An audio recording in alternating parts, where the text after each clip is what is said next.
Cherry ছোটো ছোটো এই আপেলগুলোর আচার এভাবে বানাইলে পাঁচফোড়ন, শুকনা মরিচ আর চিনি, এটা তার কিছু বেশি লাগে না, আর ভিনেগার।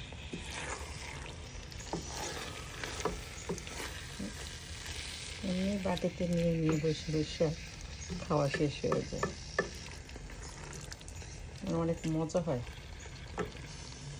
আর কেউ আপেলের বিচি সহ কেউ আচার বানাবেন না, কেননা আপেলের বিচি কিন্তু অনেক ক্ষতি হয় মানুষের দেহের বডির জন্য।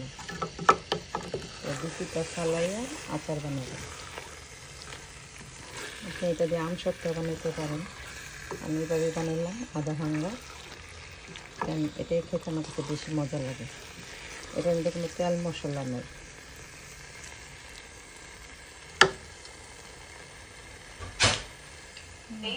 মজা।